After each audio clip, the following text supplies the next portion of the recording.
access some boring subjects. Understand the risk to our country. Freedom brings people together. You're listening to the We Are Libertarians Network. Learn more at wearelibertarians.com.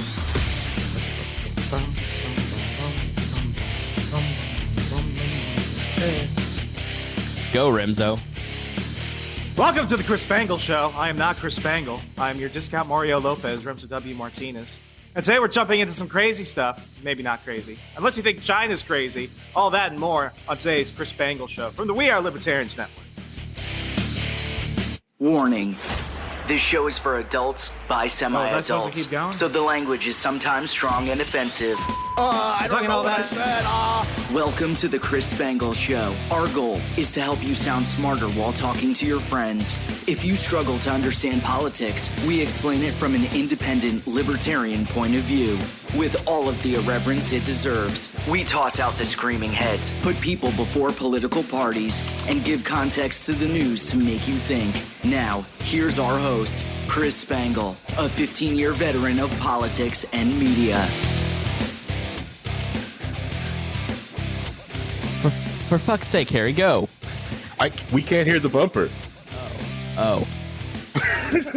So, yeah, all right. So, small technical difficulty before we try to see. This is why we can't really coo Chris off his own show, because a lot of times, some of the tech stuff in the back end, that music crap that he does, that no one cares about, and none of us understand that well. So I'm like Mark Zuckerberg. I set it up to fail, so only I can fix it. So you guys, Oh shit, he lives. so you fucks can't get rid of me. I'm off this week. I was at Podcast Movement till last night, and I just couldn't prep for the show. So they prepped for the show. So, I will not be on this episode, but I am producing in the background, and I'm just very disappointed in each and every one of you, and I want to hear a public apology, starting with you, Harry, for all of these technical difficulties. I'd like to apologize for allowing Spangle to have administrative access to all technical things. That is my fault.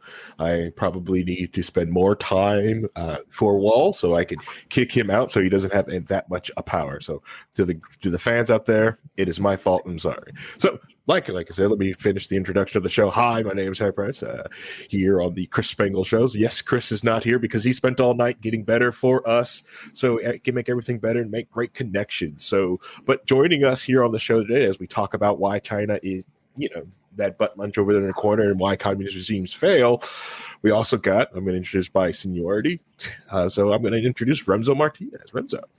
Hello, it's great to be everyone's token discount Antonio Banderas, especially when we get to talk about China, because everyone knows I'm a China expert, but I am today. I like the term discount Antonio Banderas. I think if I see you on Discord, that whatever changing your name to is discount Antonio Banderas. Yeah, I feel like it's more me. Bargain brand Mario Lopez. I mean, he's already cheapened, so who cares? Oh man, so. So I'll be bringing up the bargain brand. Let's bring up the person. Wow. Let's bring up from the thrift string bunch. You guys may have heard this voice before, but barely have seen his face from low key wall. We'll bring out Vincent Cooper off the bench. Third string is an overstatement. I'm obviously the punter that had to play quarterback because everybody else got injured. Obviously. Kroger discount. No. That Safeway discount. Safeway. Safeway. Okay. You are so not. I'm here.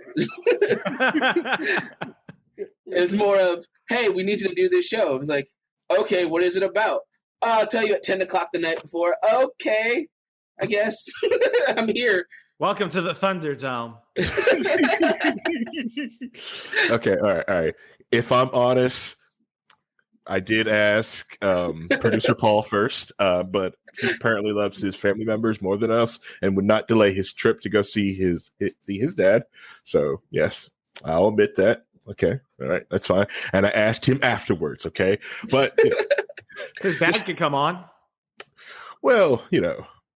Well, sorry, not his dad, his grandpa. Yeah, his grandpa could come on. He's on a road trip with his mom because he's grandpa. Yeah, loves that side of his family more than he loves the Wall Network. But I'm sure he's going to listen to this episode and feel bad, which is okay. Because why did you talk about my family like that? Now they heard all this, and I have to explain it. Yeah, it's okay. It's okay. We much love for producer Paul. I think producer Paul doesn't get much love, but he does get a lot of love, especially with low key ball fans. So Renzo, that impression had too much joy in your voice. That was just too energetic. I'm Paul. sorry. Let me think of genocide and do it again. Why did you have to say that in front of my family? yes. Better, Yeah. much better, much better. Thank you. Yeah, that's the secondhand depression that you get from hanging out with Paul too much. Anyway, so like I said, welcome to the Christmas Spangle Show, and I wanted to talk about why China is that butthole in the corner. I can rant and rave about, well, communist regimes in China, like why things fail over all the time, because it's a lot of the content that I consume. My rabbit hole on the internet, what I go into a lot of the times, it can be very specific. I get into these manic modes where I just pick something up, I will stick into it, my teeth will pull into it, and it's something I will just concentrate on and just read about and just study about. I think one time I got stuck on space HVAC. I don't understand why my brain does this type of thing. It just does. Do you guys do that things, or is that just me? Am I the weird? Oh, no. I do it all the time, but for less important stuff like pop culture and anime or video games. For me recently, it's been jumping into like pre-American civilizations in North America, because apparently there's this whole movement of history of like who was here before the Native Americans. And once you get into that, then you get into aliens by default, and then you're getting into supernatural cosmic entities. So by the end of it, I'm just watching X-Files. Oh man, I'm just sorry. I got distracted by looking at the Facebook comments. How dare they? Anyways, you want to believe? Do we want to believe? Sometimes I feel like like when all right. So quick tangent. I apologize. We're gonna do this real quick. It's Remso's fault, but then we'll just go back to the tangent. I wanted to You're say, welcome, Paul. I think with the conspiracy theory, like this is like the space booties, like Earth is the space booties. So when we see like UFOs and stuff like that, when they're quote unquote aliens that do come here, it's to hey, come look at these weirdos. They're burning oil they're burning life juice from their planet to heat their planets and stuff like that. Look at Did these the human just buy another human's bathwater? Oh yeah. Earth is the zoo. It's the zoo. They're like, oh shit, they're gonna do another war. Oh man, I'm so excited. It's like, oh, they think they have the cure for cancer. Oh, that's adorable. That's adorable. They still have diseases. Are they trading paper for? Oh man, they're using paper for money. Look at that. Look at them. That's so cute. Harry, on a serious note, vocal cords. Mm-hmm. Harry, on a serious note, if we were to make alien contact tomorrow, who do you think would get to represent Earth? The United States or China? Oof. Okay, so Joe Rogan. Hopefully it's Joe Rogan. Listen, guys, we're just a bunch of monkeys. We don't know any better. Let's just do shrooms together. So aliens. Have you tried DMT?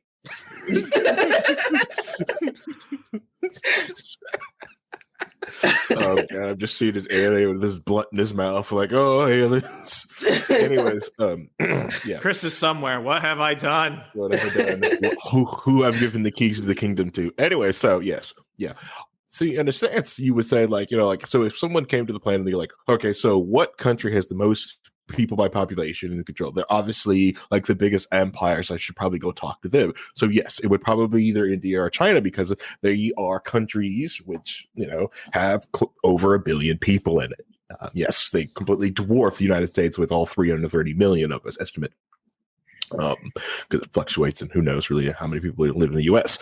So you got this massive like this organization called the CCP, even though they want to call themselves the CPC, but that is the plot trick here. If anyone really calls the Chinese Communist Party the CPC, they're a CCP shield. Don't you can listen to them, but understand with that grain of salt that they are a shield for the CCP. It's a all right. So one thing like communist regimes like to do is like to play with definitions of things, because if you can't define something and you're confused, good, you can't do anything about it because you're confused and you confused other people. So they are rebranding themselves. This is a rebranding effort that the CCP has done to, because the whole world knows them as CCP. The CCP is like this communist, the Chinese Communist Party. This is what everyone knows. And also to put the little tag out there is that throughout the show, we'll mess up and we'll say like China or this. When we say that, we're really talking about the Chinese Communist Party, the ruling party.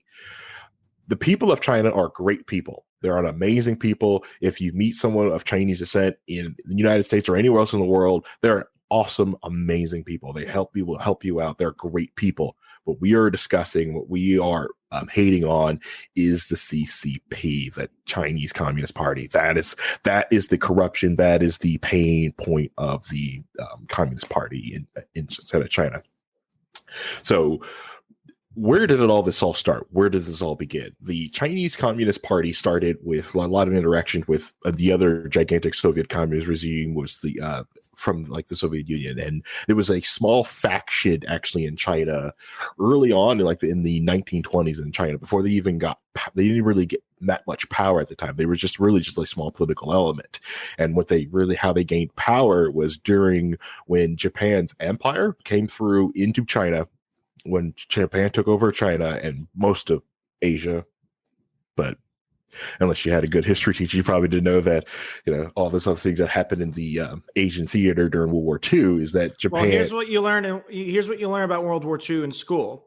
The Germans started to take over everybody, and America came in and won every battle every time, and it was entirely just us. Well, you're skipping over the most important part where Japan decided to show up and bring America into it, and that's the only other thing that you got wrong. Oh yeah, that everything else you just said correct, but you forgot the part where they're like, oh yeah, and then Japan caused America to jump involved. They messed around and found out what happens. There's a beautiful meme that I haven't seen in a couple years, but it's like these two little dioramas. It's like how America sees World War II, and it's a big T-Rex fighting a bunch of little velociraptors. And then in the other one where it's like how World War II was actually fought, you see the T-Rex like in the far, far corner with a couple of little Japanese raptors. And then you see a whole army of raptors that say Russia attacking the one giant like Nazi T-Rex. And I'm like, wow, that's pretty accurate. Yeah. What do you mean? America did everything. It's not like they really didn't do much. Return to the World War II show. Spangle's going to jump back in. We started talking too much about World War II. Here's where you went wrong. It's honestly like if you have to. I really think Spangle should probably do another episode of World War II called the World War II Book Report, made easy for people. It'd probably be the most downloaded show by children, but, that needs that book report done, but because he has just absorbed so much of that content. Wars for morons. Yeah, but the thing is, yes, you're right. When America did get in the fight, it was mostly as just backup to help out the European, that was fighting everything back because Russia was fighting everything on the Eastern Front. It's just they needed to distract Germany on the Eastern Front, so they had to fight two different wars simultaneously because if they had to fight one single one, because at that time Germany was also going into the African theater, and it was really looking like this is like something that wasn't going to happen, world domination. But in the Asian theater, this is when Japan had that massive empire and was taking over everything over the Asian thing. So they were moving into Vietnam, they were moving into Korea, the Koreas.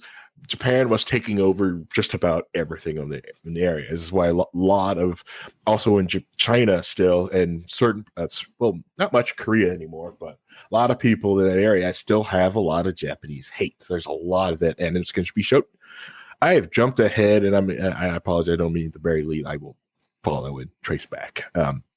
You see a lot of Japanese hatred in China, especially during the Olympics right now. Like you can watch it when someone from mainland China goes to, they play someone in Japan. They are taught as children to hate these people. And this isn't like, I'm not saying this is like, oh, you're just saying this is like, no, this is like Angelina Jolie looking at J-Lo right now hatred. Yes. Yes, it's like, how dare you get off that? They all want Brad. Mm-hmm. Everybody wants Brad.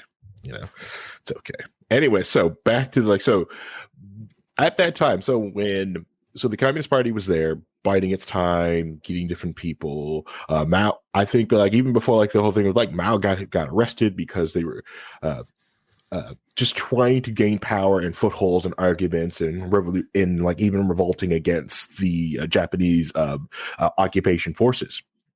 So when the U.S. bombed and started attacking Japan, in their home straight, Japan was pulling troops back and stuff like that. That's when a lot of them took over. China was able to regain their empire back. But what the thing is, what usually does happen is that since America was more concentrating on rebuilding Japan and Europe, well, that let the Soviet Union help and rebuild China.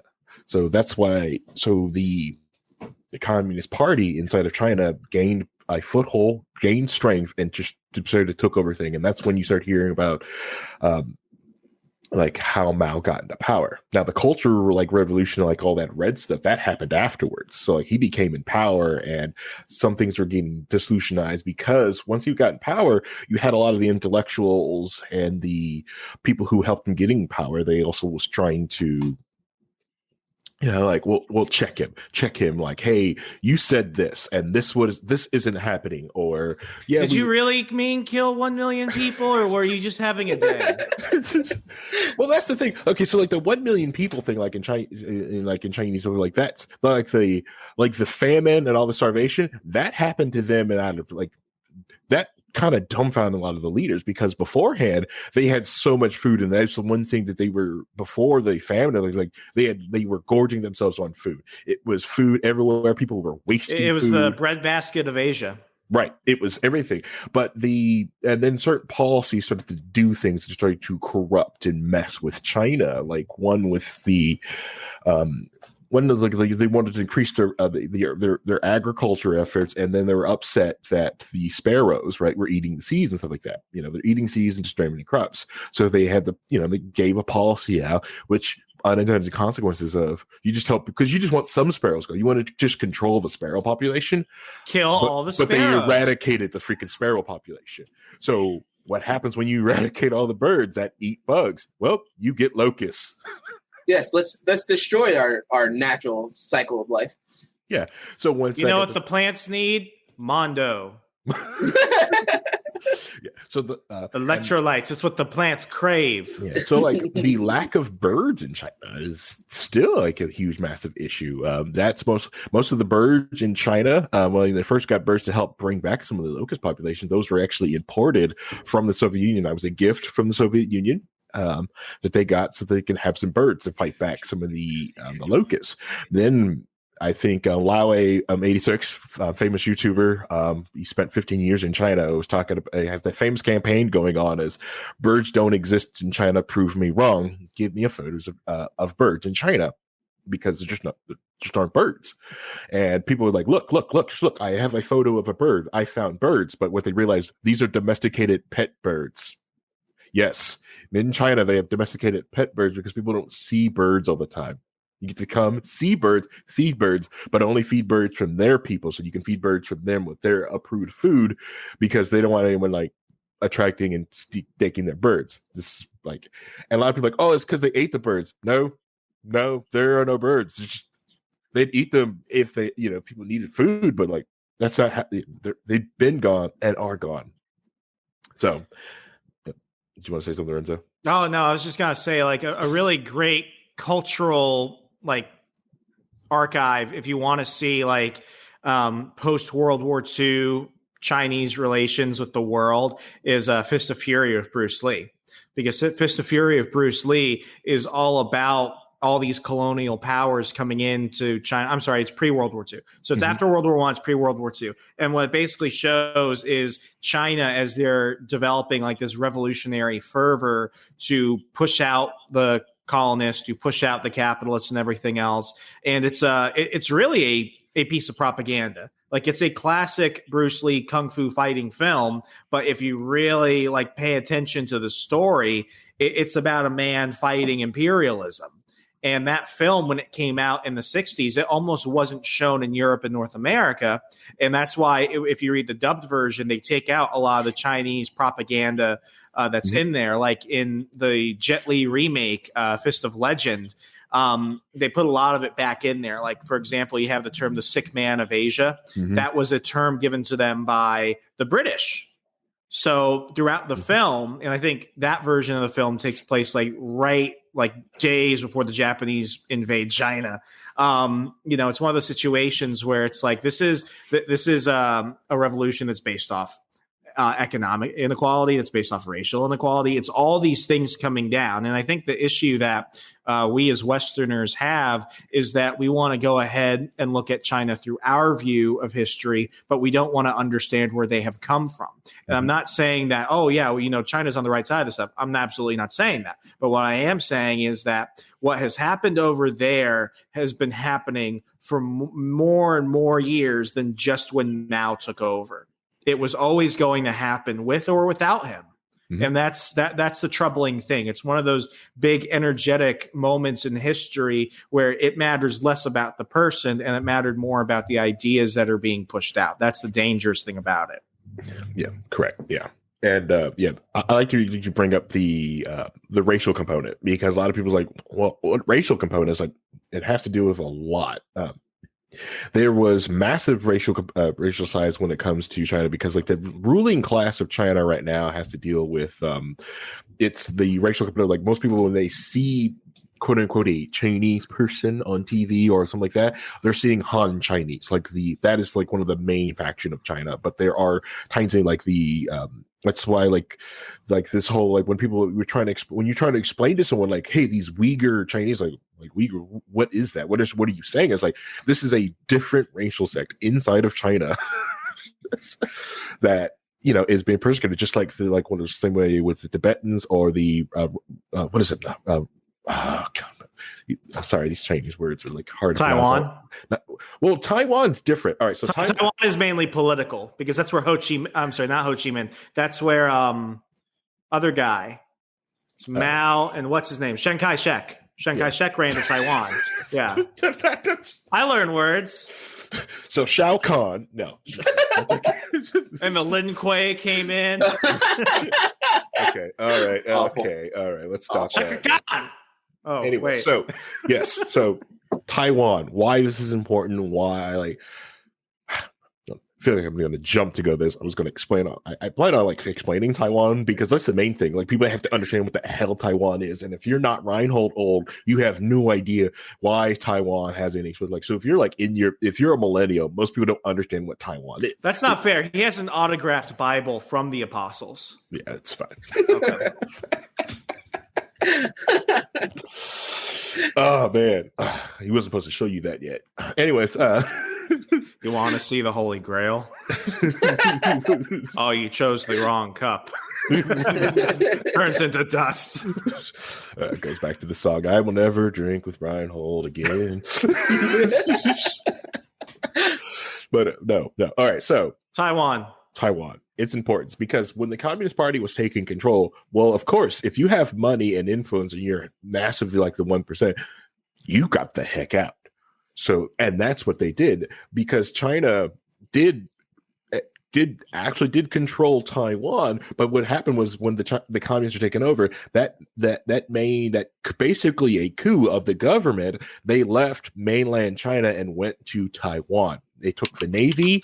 They took a lot of the heads of like business, a lot of the people. So basically, if you're industrial, you knew how to build plants, you had an organization, you had money, you got out with them, and they went to Taiwan. And that's why Taiwan was such still is a massive industrial power, because all that intellectual property got the hell out of there and went there. And for the longest time, Ronald Reagan, Taiwan was considered like the official like seat of government for China. That was China. You know, the communist coup, no, it wasn't recognized, and people sanctioned it and didn't recognize it for the simple fact of because of it considered a coup. I'm not saying, and it wasn't really like U.S.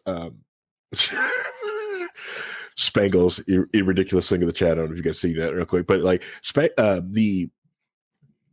it wasn't that these people were good people, like. They weren't like, oh, these are the best, outstanding people of China. They were doing everything in China's best interest. No, they were corrupt and awful. Okay, there's a reason why the communists did like people like Ernest Hemingway sat down and Martha Gellhorn, who was his third wife. They were writing. I forget who it was for at the time, but they went to post-revolutionary China as Chiang Kai-shek was like really on the outs as he's about to really run to Taiwan at this point. And they're talking to him. And then later on the afternoon, after they had dinner with him, and they're like, that guy's kind of odd. They got basically like not kidnapped, but they basically got pulled away by some communist operatives from Mao. And what they were basically trying to do was they were trying to pull information from Hemingway and Gellhorn.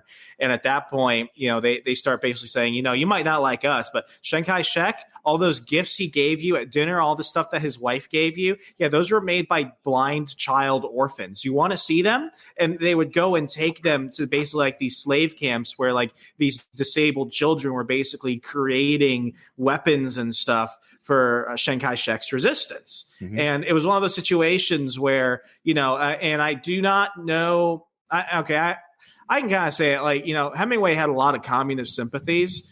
But at that point, he went back and he was just like, maybe the best thing for the United States to do and for the world to do is just to stay out of this one, because no good is going to come from either of these people being in charge. Correct. Yeah.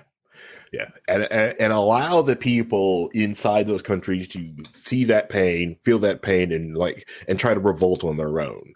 And because everyone wants that peaceful evolution, but like it eventually does happen. You can only like circle the wagons on your 1% for so long until that 99% really realizes like, wait a minute, like we're all suffering and you're not, like there's an issue here, and some people eventually learn that bricks will break alike because, it's that whole like of that human communication interactions. Like, well, I don't want to be about. Granted, my 1% group is in control, but we also do realize that eventually, like, we should probably like this is bad, and there's only so much you can do. Yeah, but anyways, yeah, and that's how Taiwan got its place, and it was like this seat of power. So everyone would recognize just like Taiwan as that, not because they were the best, just because, one, suppressing communism's growth around the globe, and just the simple fact of how Mao was also treating its people. And because it wasn't that people were going inside of China, recording information and getting things out constantly. This is just what happened. People, especially like the propaganda thing, the U.S. was in there also to pull out because one was like, look, this is what communism does. So they were the anti-communism propaganda. It was there too, and heavily on, because if you look at a lot of the stuff like Bruce Lee films, I will tell you that like it almost feels like it wasn't because it's like that double-edged sword is like they didn't really want to show a lot of Bruce Lee films here in the United States early on. Was it one because it was a Chinese man as the main lead of a show? Could Western audience really like this, or is it because most of his movies were so laden with Chinese propaganda that they didn't want to really release it here in the U.S.? It's both, and I mean certainly he was the first leading man who was Asian in American cinema. That's just it. But I have seen the original version of like Fist of Fury, for example. I've seen the American dubbed version. They've got different dubbings where it's like what was allowed by censors in Europe and North America, and then what was just kind of done as direct translations. And when some of that stuff happens, a lot gets lost in context, because it's also really weird because it's like, oh wait, these communists are filming movies now. Mm-hmm. And, it's also really strange because there's a scene in Fist of Fury where Bruce Lee is fighting who is essentially big British imperialism. This dude with like a big handlebar mustache, and he's a bare knuckle boxer, and he beats the shit out of Bruce Lee, and Bruce Lee eventually beats him. But, we still see that now. Like one of my favorite action films is a series called Wolf Warrior. You can just watch Wolf Warrior. No, seriously. Wolf Warrior 3 is on Hulu. And Wolf Warrior is basically post 9/11 Chinese propaganda. It's Chinese propaganda moving against American imperialism around the world. And, I know we're going to get to this later, but, the big schism that American media just doesn't talk about is China and Africa. Well, Wolf Warrior 3 is about Wolf Warrior, who has basically left the Chinese military. So he goes to basically be like a bodyguard or something for the small business in a fictional African country. And what happens is a whole bunch of American mercenaries come in and try and overthrow the government. And Wolf Warrior and the Chinese Navy have to reinstill control. And in the film, at the very end, you see Wolf Warrior leading like a whole camp of refugees. And what he does, because they can't tell if he's the enemy or not, he gets a Chinese flag, wraps it around his arm and holds it. So it's like straight up Maoist propaganda where you see him riding on a tank with this giant Chinese flag hanging off his arm. And then you see a bunch of these fictional African soldiers who are like, oh, no, put your guns down. It's the Chinese. And they're all like screaming. And at the very end of the film, there's a series of texts that come down. It's like, this film is for all Chinese living overseas. Know that your government will never abandon you. And I'm watching this film and I'm like, what the hell? And what's crazy is to legitimize it, they pay American actors who are popular in the United States to be the bad guys in this film. So do either of you know Frank Grillo, who played Crossbones in Captain America? Yeah. He was also the guy from 2 of the Purge movies. He plays a guy named Big Daddy in the film. And Big Daddy always has a freaking M16 and a glass of scotch and a cigar. And he's just the most evil American guy ever. And during their fight for for all the marbles, Big Daddy has Wolf Warrior down on his back. He's trying to plunge a knife into his neck. And he literally says, your people will always be lesser than me. And the Wolf Warrior kicks him, spoiler alert, kicks him and throws a knife in Big Daddy's neck. And Wolf Warrior says, that's ancient history. Now, that's in the Chinese version. If you read the American dub, he doesn't say you people will always be inferior to me. He says, people like you will always be inferior to people like me. More like, I'm big and I'm willing to kill anyone who's possible, and you value life, and therefore you're always going to lose. That's the American censor. The real one is, you Asians are always going to be lesser than me, the big imperialist white guy. So that when Wolf Warrior kills him, the text stays the same. That's ancient history. And then the rest is there. So I'm watching this film, and it's a genuinely good action movie if you just watch it as that. But other than that, it's straight Chinese propaganda. I'm sitting on the couch. I'm like, Hulu, how'd you let this through? Oh, my God. Yeah. Yeah. I recommend. Well, obviously it's because Hulu's owned by Disney. So. Oh, yeah. We love you, Disney. Seriously, Wolf Warrior 3 on Hulu. Watch it tonight. All right, so now Remso dealing out the homework for the episode.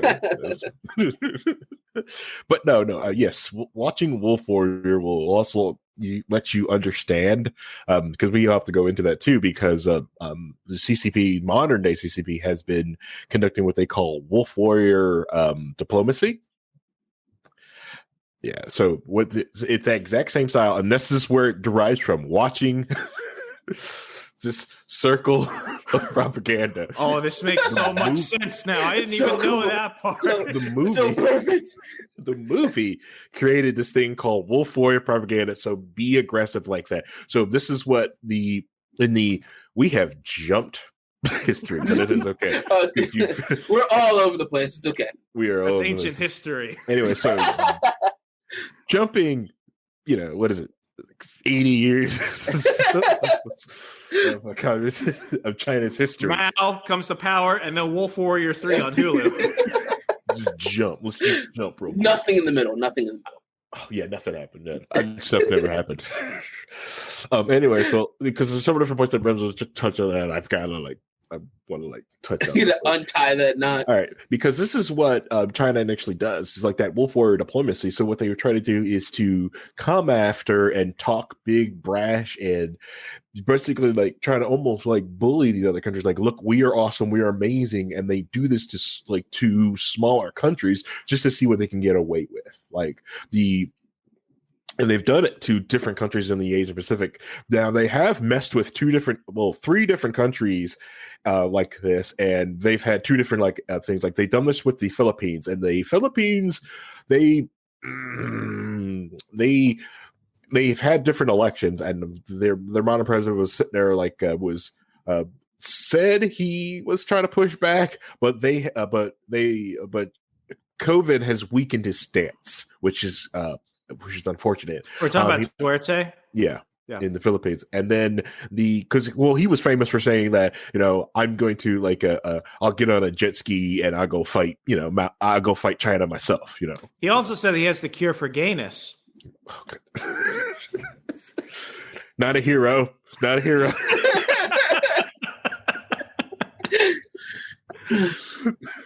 Much describing any heroes. His words, not mine. Well, that's an interesting superpower. I didn't know that was a thing. It was a disease. I didn't know there was a cure for it. Man, I don't know if I want less. I can go for more. Anyway, so the Philippines, and then what are the other two? So did he take the jet ski over? No, he did not take the jet ski over. The other countries that he messed with was India. So India and China, with this wolf forward diplomacy, has not worked out well for China because India, all right, has fought back, and they have gotten to actual because China was trying to do this thing where we'll just slowly move the border and take more and more over India, up in the mountains, and India had nothing to do with that. They said no. The border's over there, back the hell up. And you can, which is 2 years ago, you can watch them, there's videos of India pushing these people back, and they actually got into a combat, a small little skirmish where India had reported obviously 50 people injured and I think five or six deaths, right, or something like that, and then China reported 0. And it wasn't even that long ago, because if you remember, you and I did a low-key wall about half of this stuff. Right, yeah. Not even a year ago, and half of it was it was the first time they were shooting at the border in 10 years or something like that. Mm-hmm. Yep. And they just they're yep, 0. We had 0, and everyone's just we're bigger than the India. That's why they got hurt and had to post of these things. It's come on, you guys were shooting at everyone, and you had 0 injuries, 0 casualties. That's more of that propaganda because they can't take an L. Because they're trying to tell people we're bigger, badder, and stronger than everyone else, just like the Floods. They can't take an L. Now the other sent Wolf Warrior. Yeah.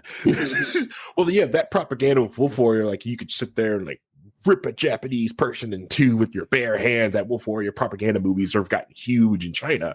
But the other country, but India is also because I was going to call them the Soviet Union. I forgot I was messing around with history there.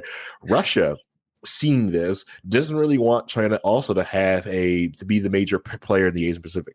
Nobody wants that. Not even Russia. Russia sells MiGs and tanks and weaponry to India, and it kind of angered China. Well, why are you selling them weapons? Why? I sell you weapons, and it's just flat out I sell you weapons, I'll sell them weapons. Yeah, so I have a treaty with you, sure, but are you at war with them? No. So you're not officially at war? No. Cool. I will keep sending them weapons then. Meanwhile, China sells MiGs and other things to Pakistan. Right.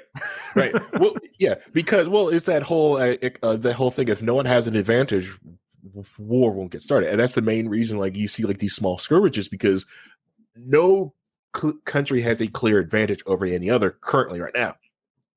Because, everyone was well, China has a land advantage, yes, but moving that many troops is very, very difficult in the way that, satellites, and they don't really have the GPS. A lot of people rely on U.S. GPS satellites, and that's why China's space program has been very patient, wanting to do their own space program to put their own GPS satellites out there, for the simple fact of everyone relies on the U.S. and European GPS satellites. This is what everyone uses. So you're moving that many troops and using GPS. Well, you're using our satellites. And the other issue is that if they want to start a full-fledged war, they're going to be fighting on all fronts, because they're not just messing with India. They're also messing with Japan, who have gotten to this point where they're just mess around and find out what happens. They also getting Australia pissed off, who is like their main trade partners, and Australia is getting to this point where their prime minister is like, I don't care what China has to say, and I don't care if they want our help or anything. If they don't stop with this bull, I don't care about them anymore. Right. Oh, especially post-COVID. Like I lived in Queensland for 2 years, like right after 9/11, 2003, 2005.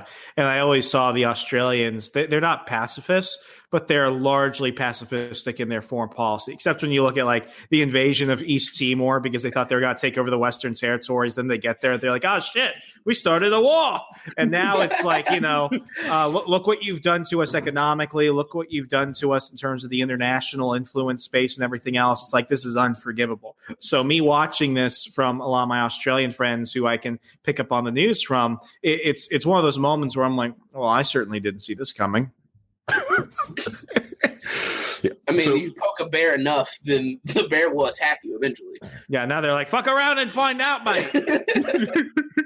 Yeah, and that's the bear that they keep poking is Japan. See, Japan, they keep poking Japan and pushing Japan back and going into Japanese waters. It's just since World War II, and then the Japanese Constitution is they can't have an offensive like military. They don't have one. They have a defensive one. They have a defense, so they can, if they're attacked or like that.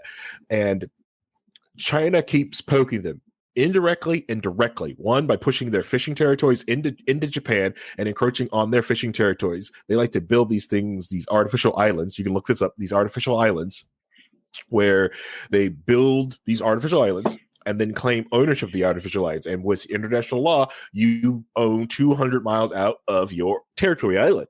And that's why that's what's so important. Like, well, you can't really build military bases on this. No, you can't. But you own the waters 200 miles outside of an island. So you build an island, you unearth land, right? And you claim it because it's new land. You get 200, so you can park your warship and everything like that because it becomes your water. You can do everything you want to it. So China hasn't really parked, like they had like small warships out there, but only after they put their fishing vessels. So when it's Japan's like defense fleet was like, hey, you're not supposed to be this far in,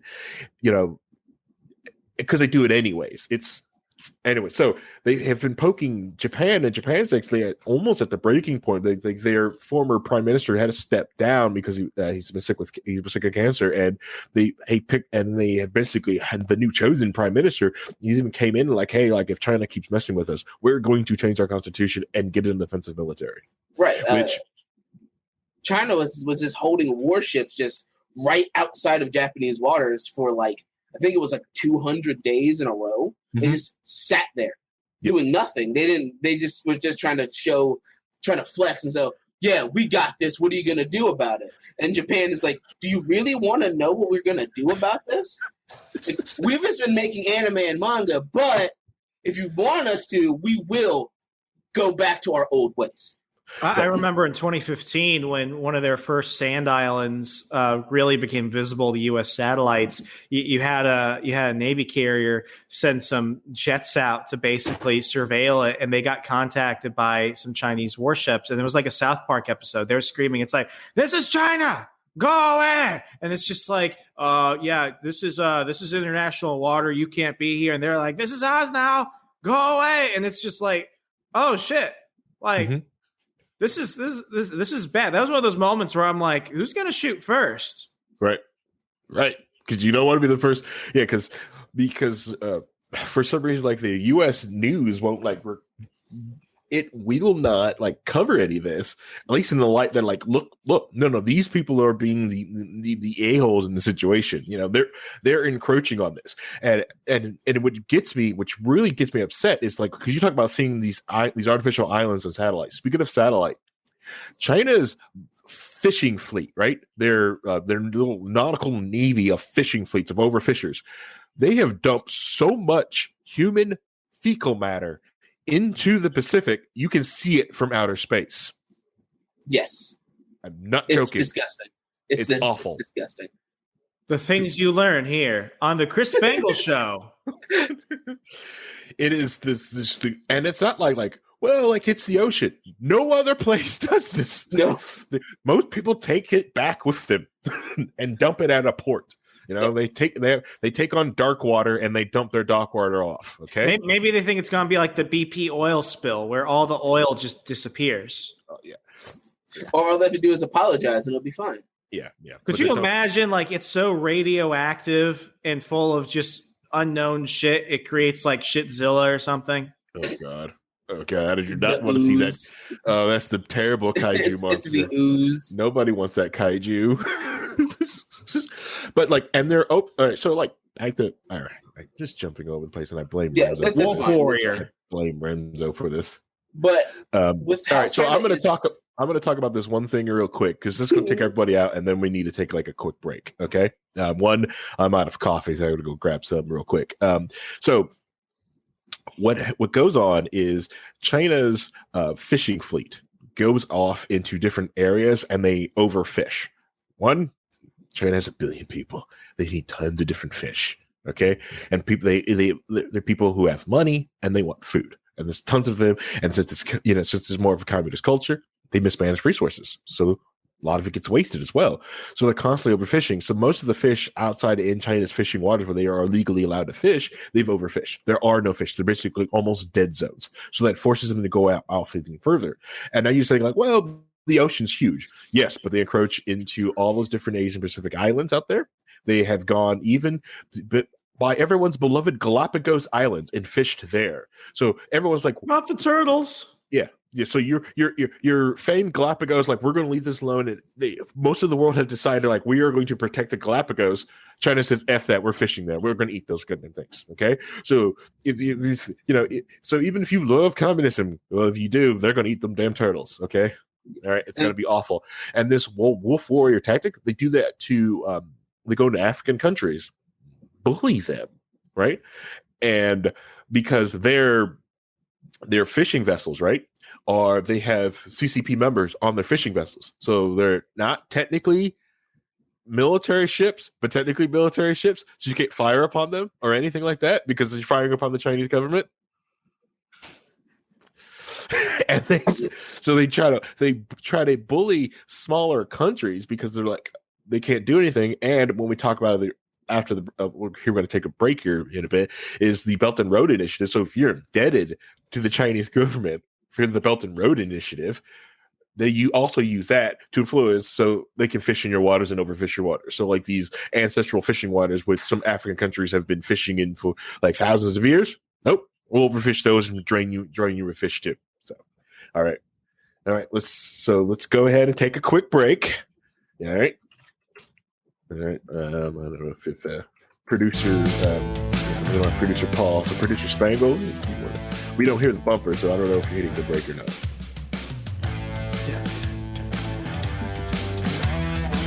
So I assume okay. We're on the break now. Yeah.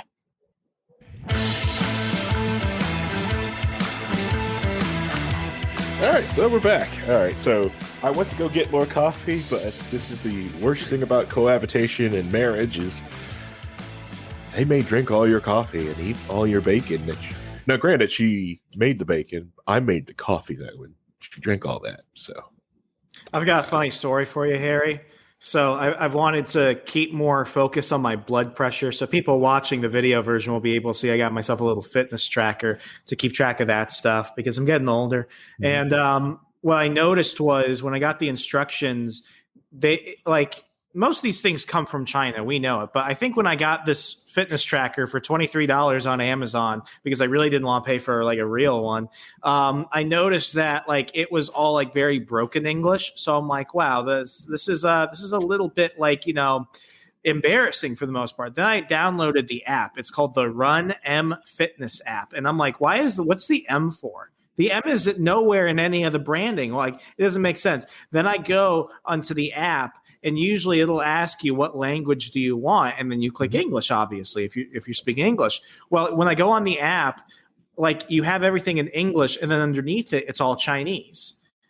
And it's one of those situations where it's like, okay, like it's tracking, like it's pretty good so far. I've only had it for a day. It hasn't blown up yet or given me lead poisoning. Like I'm pretty happy with it. I don't need all the frills and other stuff. And it was super cheap, so I'm not complaining. But now I'm like, I'm laying down sleeping with it so it could track my sleep the first night. And I just stare at the ceiling and I'm like, is this thing sending my data to China?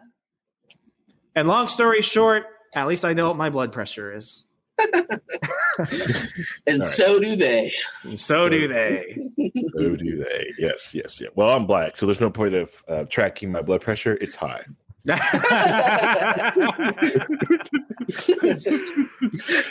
they're just like, So like, do you want your blood pressure, or I can just write black person and we can skip that. I'm like, yeah, just write black person. It's okay. I'm mixed race. They just roll a d20, and if it's odds, it's high. If it's evens, it's low. Yeah. Oh yeah. Which all right. So like, I really do need to like watch my blood pressure more often. I do like. Would you like the link to the Chinese fitness app? God no. No. This is. It was only $23, Harry. It was only $23. This is a Samsung household. Okay. Let me download it on my Huawei app. My Huawei phone. Oh man. Straight from Alibaba. Rest in peace, Jack Ma, wherever you are. I hope you're doing okay. Rest in power, King. Oh God, damn. Is he alive? Do we know where he is? He has like made like a small appearance, but nothing like. All right, that's another topic. That's another Asian guy. I've seen that. That's another dude, and they're like, "You are Jack Ma now. Speak finance." Let me tell you how to be a millionaire overnight. No, that's not the same one. You're racist if you say it's not the same one. I'm like, no, that's literally not him. You can't just bring another short Asian guy here and expect me to think it's Jack Ma because he gives sound financial knowledge. It's not the same. I don't trust most Chinese financial knowledge because most of the time when they get rich, they just own esports teams. Well, like, all of the League of Legends esports teams are owned by the millionaires in China, and the only reason they do that because they don't have anything better to do with their money. I really hope that during COVID and everything last year, China would have bought the Redskins. So instead of being like the Washington football team, it would be like China football team. We bring him back on G3. He out now. You broke him, we fix him. We make him better. Wolf Warrior. Okay. All right. And we go back to Redskins now. All right. You can't do that voice. What are you doing? We're going to get kicked off and everything. Please stop. I can see now why you keep Remso in the bullpen in the back. Please stop. We're going to put you on your own show. We're going to put you on your own show. All right, now that's that problematic segment out of the way.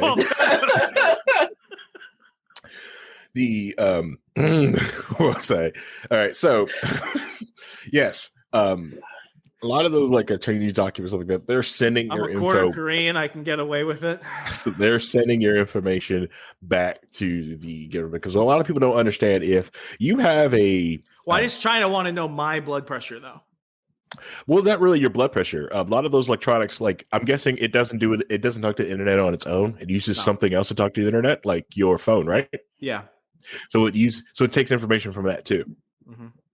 So it pulls information from there. It also pulls GPS information where you are, where you're like that. So you've got this thing. Let's say you just started like, thank you for walking around and running around a military base. We appreciate it. Yeah. And now they know what to send you on Wish. Oh. I can get a Rolex for $2. Yeah. Very nice. Or would dear leader like to say, know an IP, know a person? Yes, because if they have your home IP, they can also like use that to funnel like where you are, build connection, build trees from that. Just same thing like the U.S. government. The U.S. government likes to collect your data too to find out what you're doing. That's why like the demonization of like quote unquote the dark web and not using Tor is so. They try to demonize it. It's like they're not demonizing it because it's all bad things on the dark web. It's just more of we don't know what you're doing there, so it's bad. Don't go there; it's bad. It's like it's bad. I've been trying to like think about making like a. All right, so this is bad. I'm doing it again. I'm talking about because I was talking about doing the VPN episode. Warrior. I've been also wanting to do the episode on like how to make a quote unquote dark web website. Like make one for your house. Like this is how you do it. This is how you do it. This would be great. Show other people how to do this thing, but. Chris, you got mad because of my voice, and now Harry's talking about pretty much criminal activity. Whoa. That's not criminal. That's not criminal. Everything I said has been criminal. Yeah. Math and knowledge isn't criminal. This is what's going on out there. All right. So China. Wolf Warrior. There's just a lot to unpack here, and not a lot of time to do it. Because I'm just feel like just data dumping. You have to understand what's going on here. But where we left off was the Belt and Road Initiative. At first, I was kind of skeptical. Me personally, I had the wrong perception of the Belt and Road Initiative. I thought really we could probably at that point get China to open up. I like the idea they were doing special economic zones, and I really felt like China, like the pull on the Communist Party of China was moving down. Like it was they were trying to become bigger players on the international stage. Granted, they barely did anything to really earn any of that, but it really feels that with the rise of Jack Ma, a lot of these billionaire class, a lot of people getting out in the open, it was like, all right, this is going, and the money funneling in there, like, okay, this is going to be good for them because they're going to be able to see, like, whoa, this thing is slowing us down. This the Communist Party has too much power. We want more. They're moving into Hong Kong. They want the liberalism of the rest of the Western world, like the Western world has it, but with an Eastern spin. But that hasn't happened. I would disagree slightly. If I can jump in real fast, I think the biggest factor as to whether or not it's been a success or not has been really the lending practices, and this is what has halted a lot of expansion, throughout the rest of Africa. In the West, we're calling it predatory lending practices. In China, they're calling it make a deal to get what you want. When the United States gives a whole bunch of money to a country, we're not just doing it because we want to get something immediately out of it. What we're asking for is a bunch of changes. We want you to, provide more health care. We want you to do more stuff for women in the workforce. We want you to do stuff for, ethnic minorities and for all this other stuff. We want you to bring down your carbon footprint. That's what happens when America's offering you money now. Now, China comes in. They offer you more money, and then they say, that piece of land over there, we're going to go there, and you're going to leave us alone. And you can do whatever the hell you want. Now, yes. We call it predatory lending because then the land can expand, and then you've got a bunch of tanks in the city, and now suddenly the Chinese have taken all your fish. But China and that country see it as we got what we want, and they got a lot of cash, and we're not asking them to change anything. Where's it predatory? I'm not saying it's not ethical, but how is it predatory? It's predatory because what they're doing, they're influencing their corrupt 1% of that country. Every country has their 1% class. But in a lot of those African countries and some Middle Eastern countries, that 1% is this dictatorial ruling party and their friends and family. They control a lot of that. So what they are doing is basically strip mining those countries' resources on the guise of, we're going to work with this country to help us out to build this initiative to get the access to that, but they get neither. The Chinese government gets the ability to go there, mine for resources, extract resources, and build their massive highway segment to connect it to China, and it's just more of a scene as just these little connecting pods. And if the government really doesn't pay back in time, or they can't afford their interest payments, well, they continuously keep extracting more and more things from that country. And they don't even get jobs from this country. So they actually make the country even more poor because they take over these massive swaths of land and they actually put barbed wire fences up in some cases. And it's basically people who are they're Chinese people pass this barbed wire fence. They're doing all the construction. It's basically a big piece of hunk of your country has turned into China, and you were sold out by your ruling class. That's the funny thing about going back to Wolf Warrior 3. When you see the Chinese expatriates out in this fictional African country, they're not running 7-Elevens and dry cleaners. It's this entire area is just Chinese, middle working class business leaders who are employing all these poor fictional Africans who would have never had anything otherwise. And then when you have this giant Chinese carrier at their port, what are they doing? They're only bringing in humanitarian supplies. They're only building schools and bridges. Now, what's crazy is I don't know if it was in Djibouti or somewhere else, but this one country in like North Africa, they wanted China to actually build them a bridge. China built them like this giant interstate highway in like a year. And it is phenomenal when you look at how big it is and what it's done for them. So like China will do that, but then it's like how were they able to make it so fast?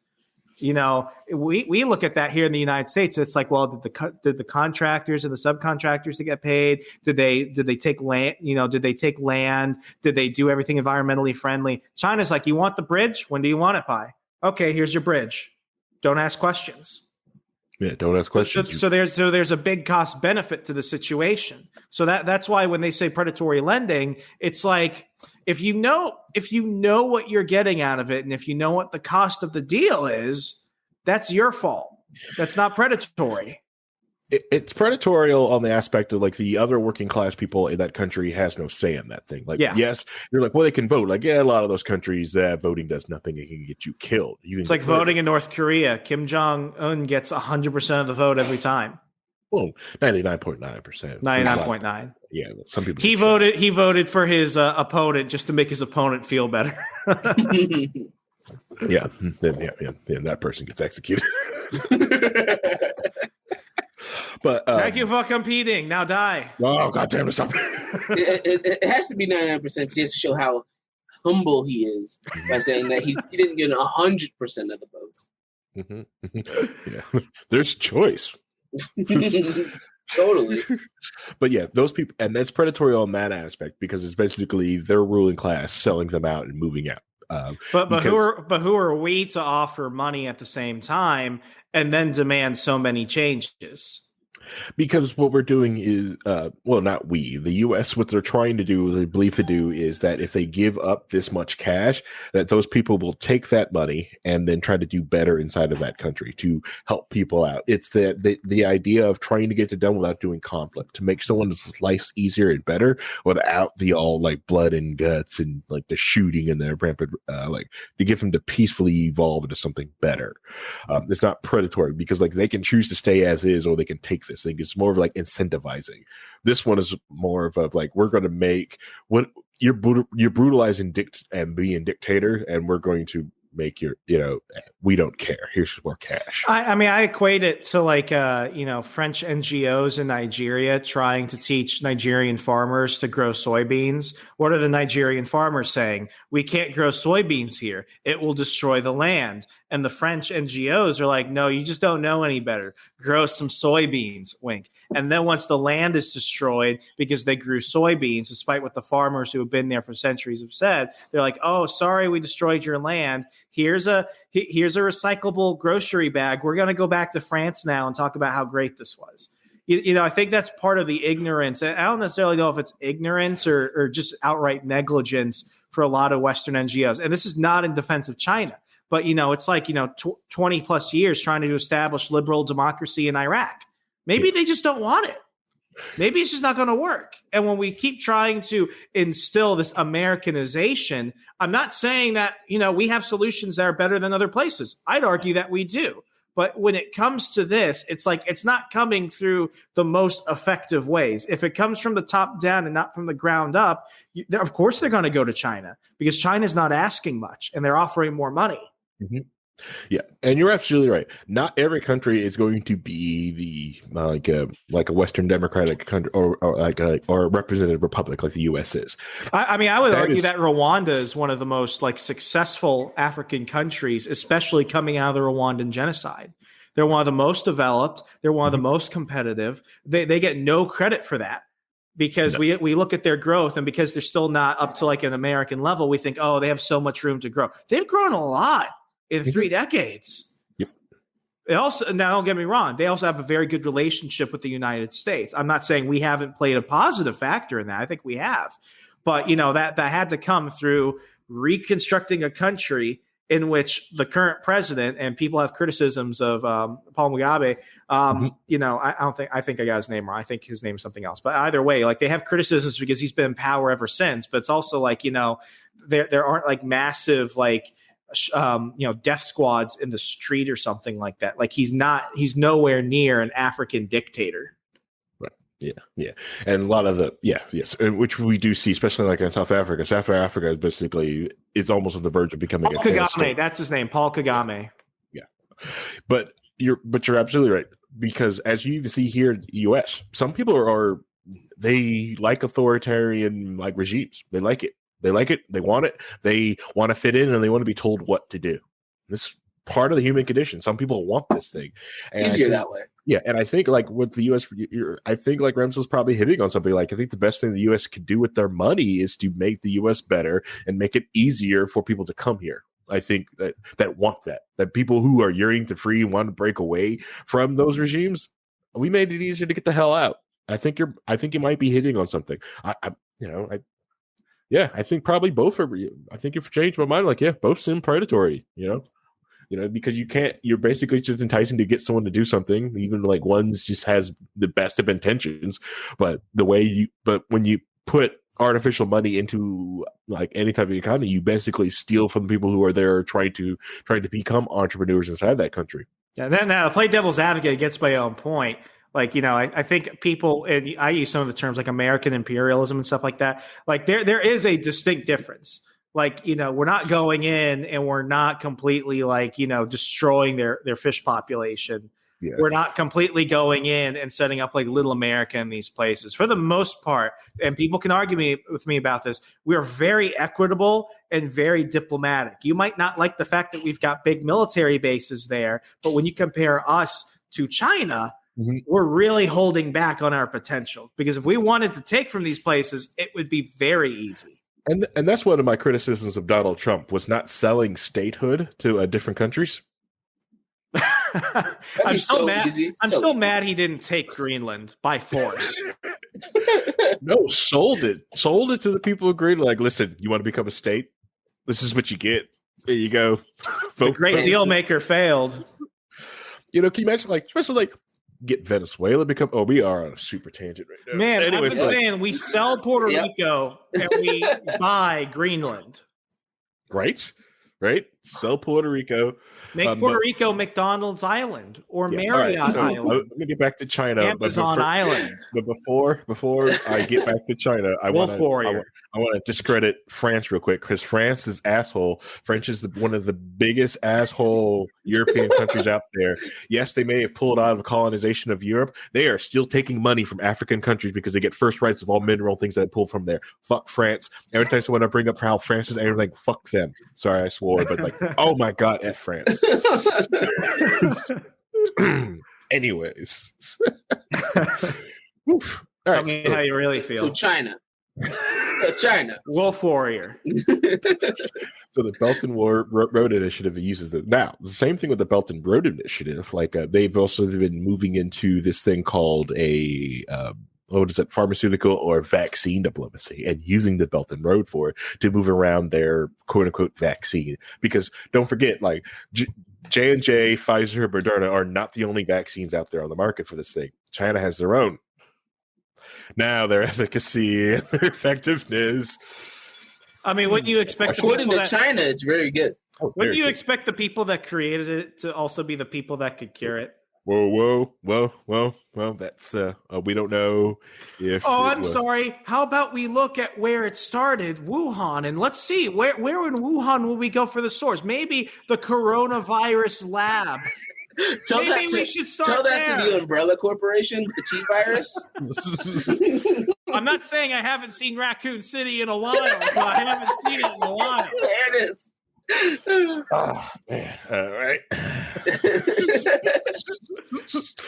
Remso just went full Chris Redfield, punching boulders and stuff.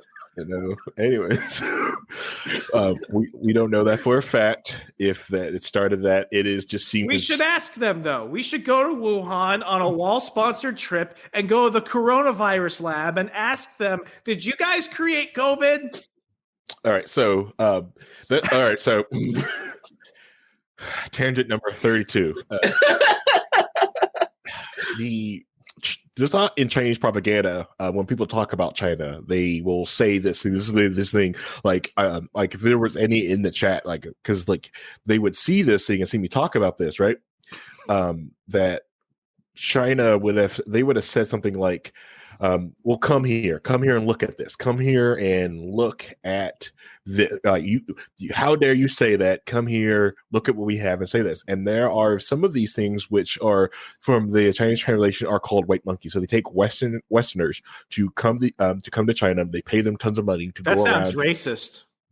To come around into China and to show different things about China. Like, look, what are you talking about? There's no genocide here. There's no forced labor camps here. Look at Wuhan. Look how nice it is. This is what this has.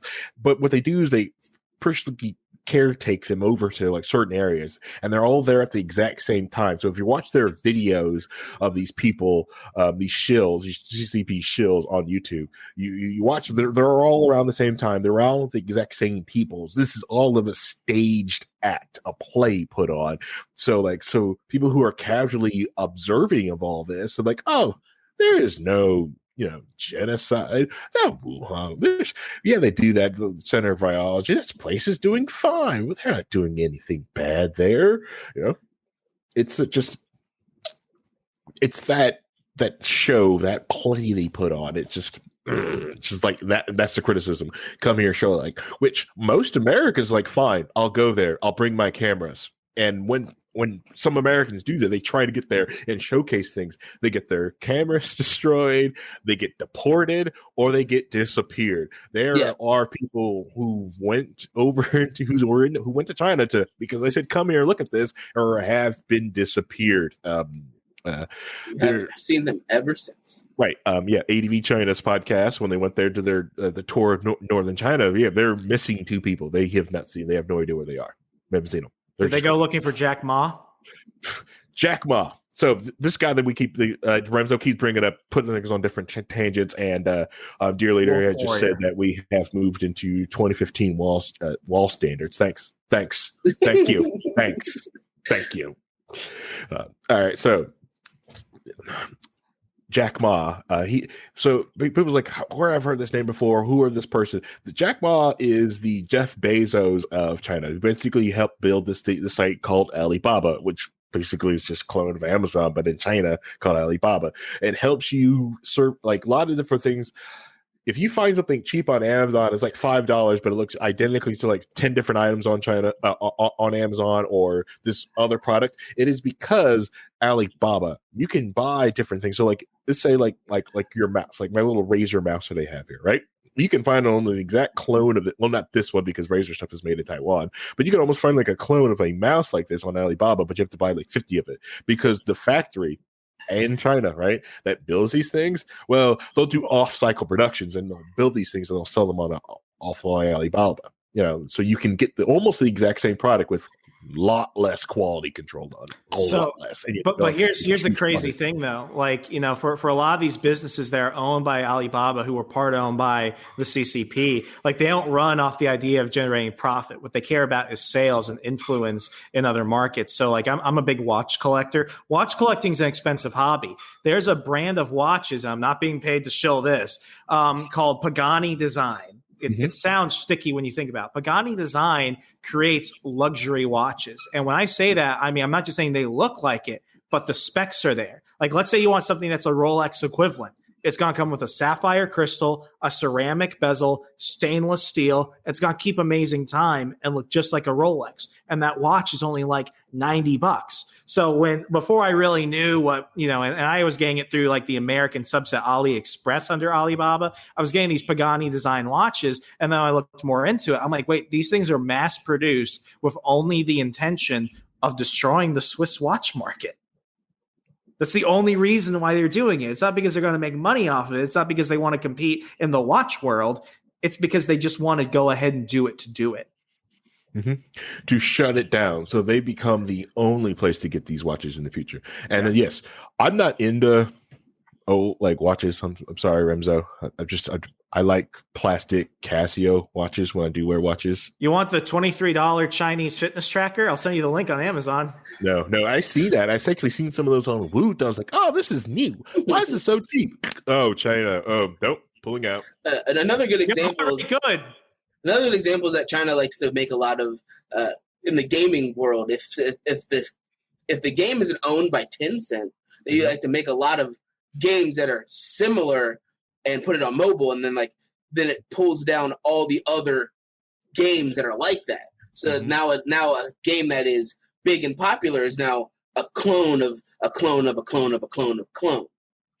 Unless Tencent owns it. Is it like why there's so many different versions of Candy Crush and stuff like that? Yeah. All the versions of Candy Crush, all the different versions of Diablo.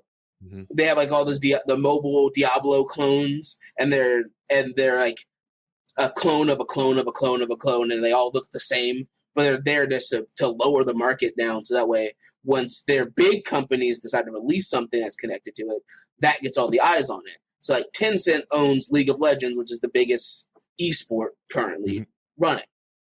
So they own Riot Games, who makes League of Legends. So they have all this money and backing into this game that they care so much about, to the point where during the lockdown and the quarantine, when they're supposed to have their world championship, they're like, we're just going to bring all the best players to China. We're going to section off an area for all the best players across the world to China, and we're going to do it in China, because this means it makes us so much money to have this running in China. Was there able to follow any of it going on? How did their bubble do? Did their bubble get broken like the NBA, NFL, and? Oh yeah, like that. They had a. Well, the thing is that you don't know because they didn't talk about it, but it was a very tight, small bubble, to the point where they had all these markets that they had already sold for last year, but because they couldn't do it, they actually changed everything to this year, and then had a closed off, sectioned off tournament last year. So then China, for the first time ever, has the championship 2 years in a row. When normally it goes from Europe to America to all over the world. Okay. Yeah. I never knew that. Yeah. That's wild. Yeah, yeah. Because most people's most league like that, they did their bubbles. Most of their bubbles were popped. Even the NHL one, which I thought the NHL bubble was going to be impervious. No one could beat this bubble because they put it in Canada, a very cold spot of Canada, out in rural Canada. This bubble will not be will be burst. Wrong. Can't put that much men in one area, and eventually someone's going to straggle off and go get some. Yeah. Gotta stay warm in Canada, eh? Yeah, but it's the NHL. I don't. Half of them probably didn't care either. They were so busy punching people, but of course they wear a face. But anyway, Wolf Warrior. Blame Remso. This is why we can't have him on the main show. We gotta go back down in the minor leagues for Remso. I'm sorry. Hey, at least mine was about China. So yeah. See, be like Vincent. And Vincent likes Wolf Warrior 3, or he will once he watches it. Okay, so what tangent? All right, so we pulled off that tangent. We went from there, and we got there to. All right, should I go back to Chinese history, or do you guys want me to? It's up to you. You guys have pulled my brain off into 5 different things because I love tangents. Yeah, I think we could probably, as we get towards the latter half of the show, just really kind of assess where we are now. So we gave a pretty good, drunk history recap of everything leading up to now. We went from Mao immediately a Wolf Warrior. But, right now, I think when I was in Washington, D.C., there are really two teams in terms of who controls the media and who controls think tanks in terms of that underhanded influence. It's not outright, but it's always something where it's we're going to leverage our cash and our influence, so when we need it, we got it. And really, it was Saudi Arabia versus Qatar. There's an amazing documentary on YouTube called Blood Money. I think it had some other subtitle, but basically it talks about the secret war for influence in DC for nonprofits and think tanks and stuff like that between Saudi Arabia and Qatar. And what you could very easily do, and I'll say this, when I was at the Washington Times, we were Team Qatar. We were literally running ads in print and on our website for Qatar. And other places were doing it to bring people, to Saudi Arabian-owned, energy businesses and stuff like that, because there's no tourism for that regard. And then eventually you'd find Dubai, Kuwait, that type of thing. But really, it's Saudi Arabia, Qatar. And with them, what they do is they will bring journalists and, researchers and stuff on trips to like network, and they'll show you how great their country is. A lot of countries do it, but with Qatar and Saudi Arabia, it's really heavy. With China, what they started opening, and this is the one thing I really did appreciate from the Trump administration, China was teaming up with Ivy League colleges to open up Confucius centers. Do you know what Confucius centers are?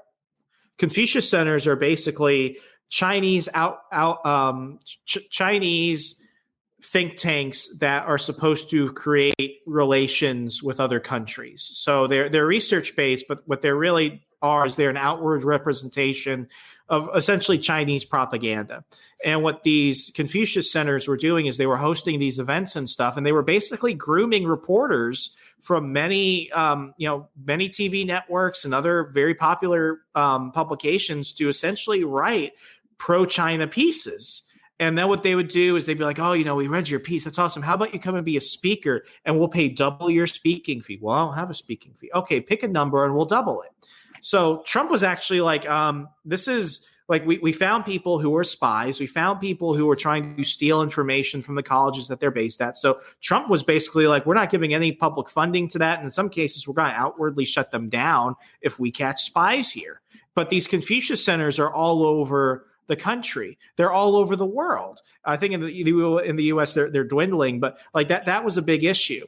And I mean, I've read some of the stuff that they were putting out there. At one point, they were holding a seminar that was streamed online regarding what truth is in an era of fake news. So what they're doing is they're taking something that's relevant to us, and then they're throwing the Chinese spin on there. And what they basically said was, it's not unethical if a news organization publishes a story that is factually wrong, but it leads to better results in the long term for greater society. And you had American reporters like, oh, yeah, that makes sense. And then the rest of us look at that and we're like, no, your job is to tell the truth and report the facts and tell us what's going on. It's not to shape a narrative in order to deliver a result that you want. Now, this goes off on a whole thing, but I think the issue that some people have is some narrow, I'll call it narrow-mindedness. We're not going to get into a shooting war of China.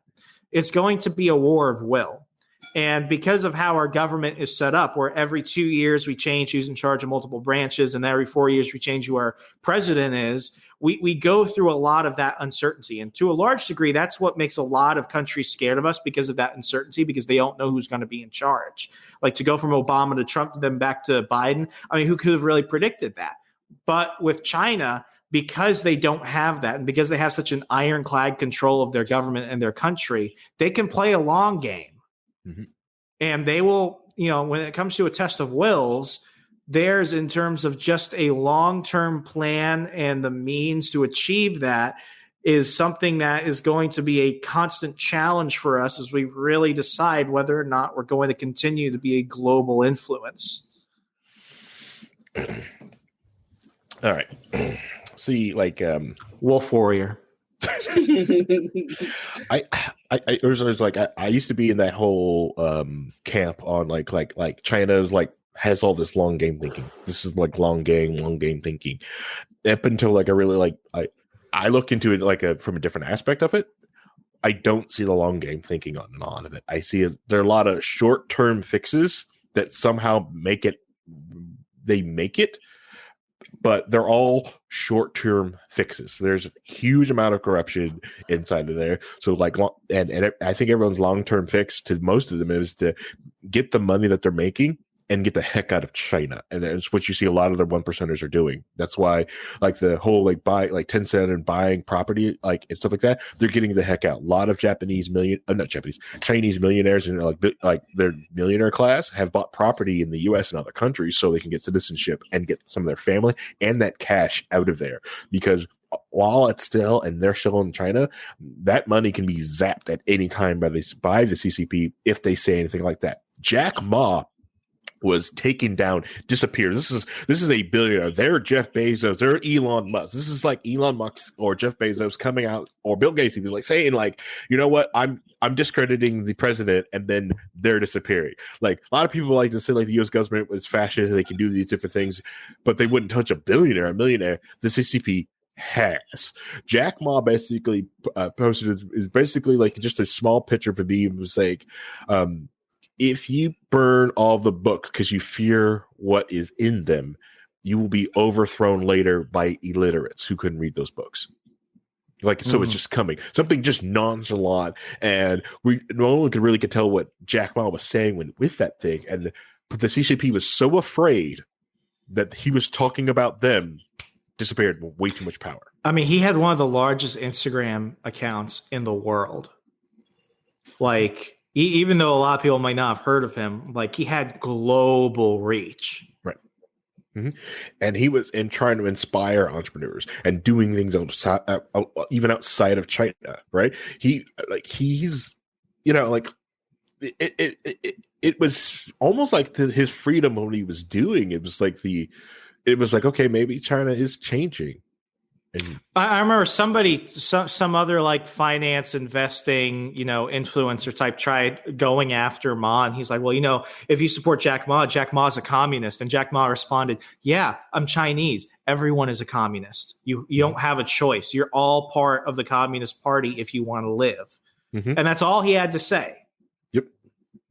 And he just went on, because when you attack Jack Ma, you better not flinch. And that's, you know, it was a weak attack, but it's like, you know, China, much like Russia. I mean, I think Rock and Roll, the show Dallas, and Blue Jeans did more to take down the will of the Soviet Union than anything else we did militarily. I'm not saying to discount that. Obviously, outspending them, out intimidating them did help, but you can't break a wall by just hitting one side of it all the time.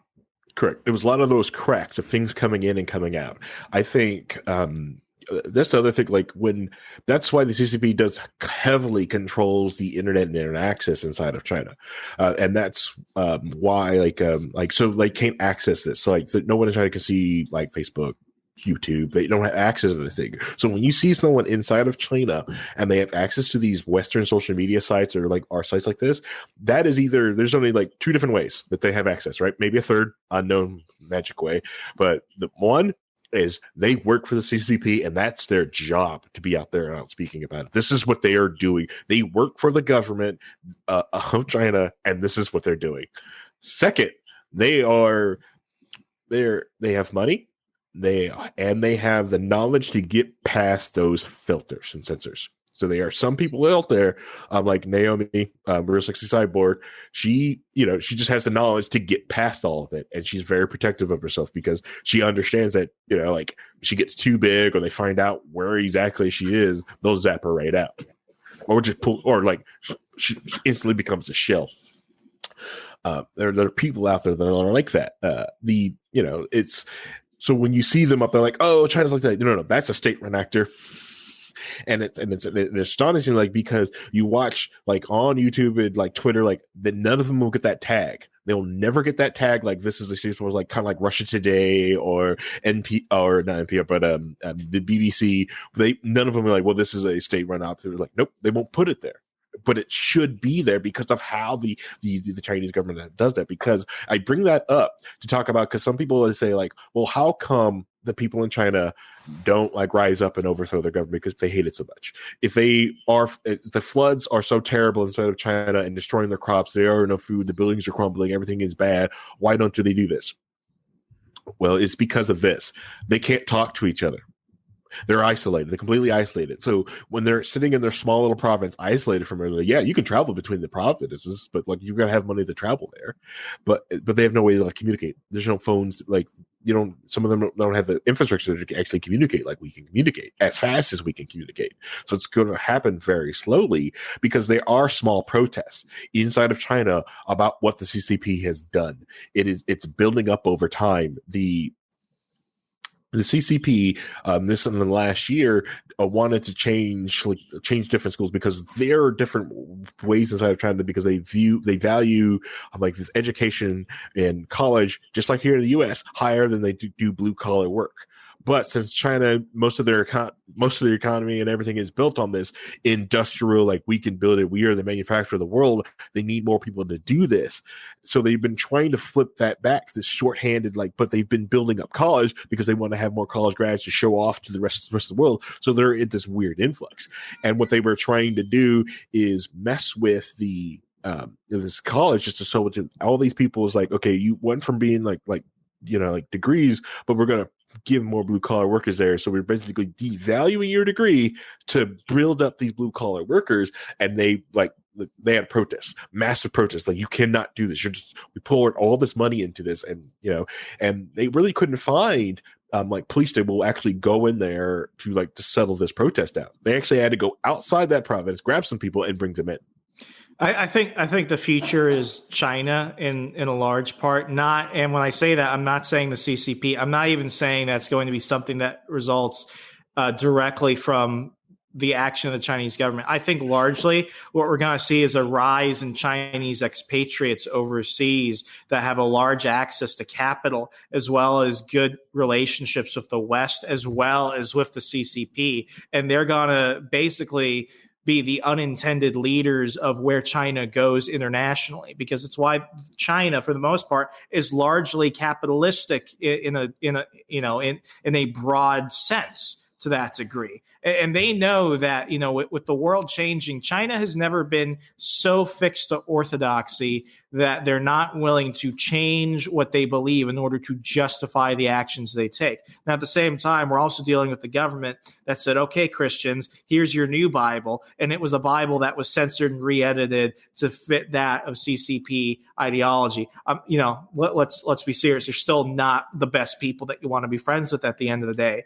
But, I think as we go into a more global world, a post-COVID world, a world where really there is no more starving artist because there's such a demand for creative skills and soft skills online. I think if you want to understand where the world is going, Americans have to look at Africa, because what's going on between this tug of war between the U.S. and I'll still include NATO allies to a degree, between the U.S. and NATO allies and China, what's going to really tell are the people that go in and make a success of it and bring a positive impact to the countries that they're bringing, not because of support from China or because of support from the United States, but in spite of it. Mm-hmm. And, I think, it takes a million cracks to take down a big wall. I think it's going to happen that way. And that's not me being, overly optimistic either. I think things are going to get really shifty and complicated and challenging in a way. But if human history has shown us anything, it's that all empires either have to adapt or change. And China understands. I mean, Trump labeled them currency manipulators. They understand that at some point, even they can't keep printing and inflating and artificially, doing, we complain about it here in the U.S. It's like, well, we artificially inflate our economy too. You compare us to China, and it's nothing. But that's why they're moving to a digital yuan, or however you properly pronounce their currency, a digital yuan. Like they're gonna make that change, not because of this strive for innovation. It's gonna come out of an act of desperation and survival. Correct. Yeah, because they have manipulated their currency to that much, and if they build it on the blockchain, they build on that hype that on blockchain technology, people will buy into that and probably try to use that. But it's just. But I don't know. Yeah, I think you're right.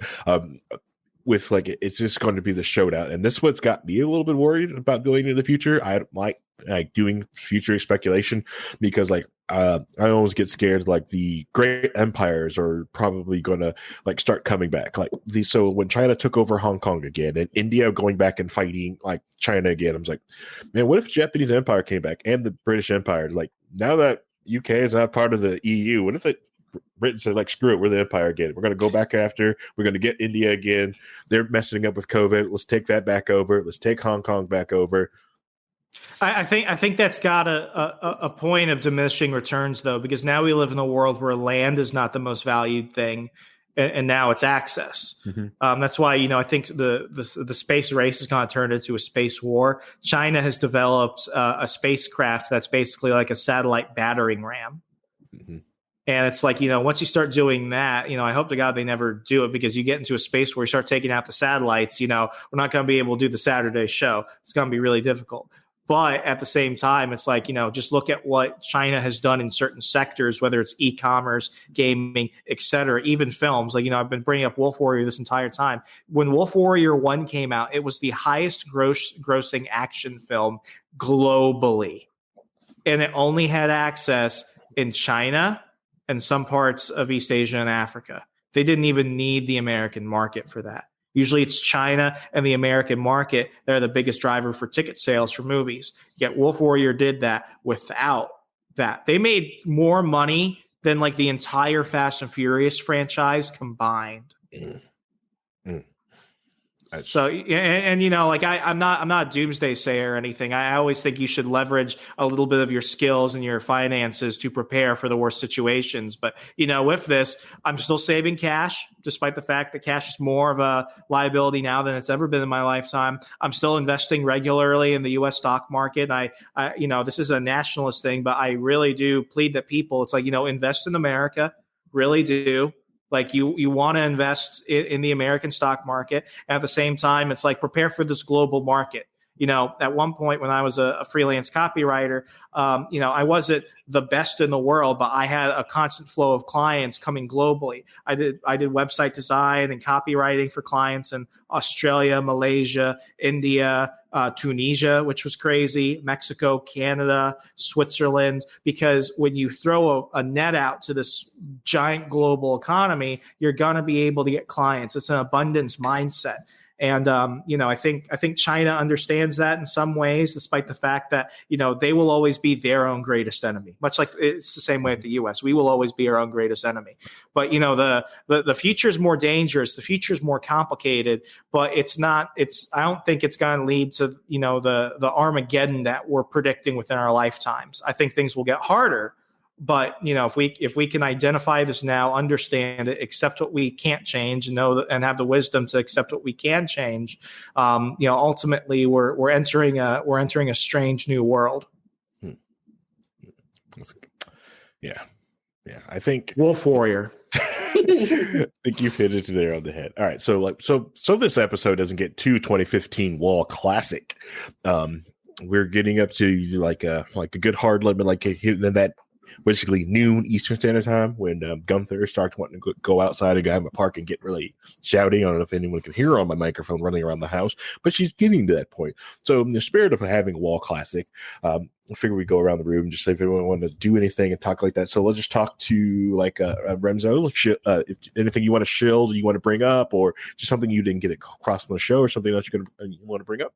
No, I think I brought up everything. I got to talk about Wolf Warrior, Fist of Fury, and so much in this episode. It's a dream come true. I've got John Lee Dumas on the run on Monday. It's going to be a great show talking about, stop using the fact that you might be an introvert as an excuse. What is imposter syndrome? How do you deal with people who are trying to up you in a negotiation or argument? So we're going to be talking to him, all that and more on the run this week.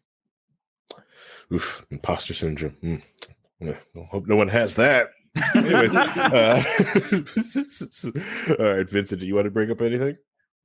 Just that I come from a world that I really not super into other things most of you guys talked about, but I'm more into like the gaming and all that kind of stuff. So it's interesting to see how China is able to wield their power the CCP is able to wield their power so quickly and efficiently. Where earlier this week they decided that video games was a spiritual drug for children, and that they should limit how much time they're allowed to interact with video games. So they basically made it so that way children can only play video games for an hour on every weekday, and limit it to a hard limit of an hour. And it immediately started tanking Tencent stock. Wow. And then after Tencent stock started to go down, they immediately doubled back. And it's like, well, it's not that big of an issue. And then Tencent stock went back to where it was. Let's go to the yeah, so it's one of those things. It's like when you have this corporation that's Tencent, because Tencent owns a lot of stuff in the gaming world. Yes. Because they own all of the Epic games. So like Epic, all of Fortnite. all that Fortnite stuff, they own like the whole League of Legends. They have their hands in Ubisoft and a couple other places. They own a lot of the gaming market. And if the people that are supposed to back them go, oh yeah, that thing you guys do that make us all this money are bad for our people, and they immediately start nuking their own prices, that's kind of scary. And how quickly they were able to, that switch was able to hit, where they, as soon as they said that limit the children, they immediately limited the children. Yeah, I think Remso also hit it on the head. Like, they are their own worst enemy, and yeah, it's more like, get out of the way, let them shoot themselves in the foot, and that's oh man. So thanks for everyone coming here on this recap of Wall Classic. This is how so all of you new listeners who would probably wonder, like, what the heck is this show? Why does this show seem off the rails than every other show? Like, it's I think Dearly hit the best in the chat, private chat here. Like, this is getting Wall Classic. This is how like the show used to be. Like, so I don't know if anyone likes this type of format. I know I do. This is what format that got me on the show. It doesn't mean like the new format is bad or better. It's just different. I like this one. I like this. We got to talk about Wolf Warrior 3, Harry. Yeah, I like this type of conversation and like, and talking about different movies and like that and going off in tangents. This is the type of stuff I like to do.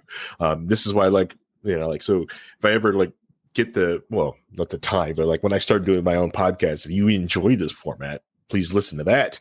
I don't know what I'll do with it or what other name it have, but it's my style. I like this type of open conversation talking. This is how I'm able to do like 4-hour shows, because I just like having conversations. It turns into a massive 4-hour long block of combo. The thing I do want people to look at to concern themselves is like, one, protect yourself online. Be careful out there. There's a lot of bad actors out there. And by bad actors, I'm not talking about like some evil Chinese or Russian hackers out there. I mean, people out there trying to shill you for products that you do not need. Or I know my blood pressure now. Or like goofy things you do not need. Remember out there, when you're stuck at home, you're getting all this money, buy things and invest into yourself. So understand that when you go to buy something, like, are you actually going to use this thing? Do you need this thing? Do you really need this thing? Let it sit in your cart for a while. Think about this thing. Do you need it now? And also, look for it off of Amazon Prime or somewhere connected to Amazon. Try to shop outside of everything else. Also, Alibaba. Yeah, which is my favorite thing to do is I've got this extension that what it does is simply takes the price of the item I want to buy and produces it to my hourly wage. So I instantly know how many hours of my day I have to work to earn this item. And then it instantly will change whether you really need that thing. So if you want a 72-inch TV, but you put it in, you realize you have to work for 3 whole freaking days for this 4K 70-inch TV. Do you really want it? No. But there's some things that'll put it in place. Like, do you want $1,000 chair for your desk so you can sit on there? Like, well, depending on how many hours I sit here, heck yeah, I do. Especially now that I'm working from home, heck yeah, I want this thing. But get a good chair. Don't get a crappy gaming chair from Alibaba, which has been just spray painted and repainted. Don't buy that. That's junk. Anyways, thanks for tuning in and listening to this episode of the Chris Spangle Show. You could have been listening to anything else in the world, but you decided to listen to this podcast, and for that, I thank you. So, Dearly, I don't know if Dearly is looking to turn this thing off and try to get rid of us for once, but like, thank you for everyone, and have a good day.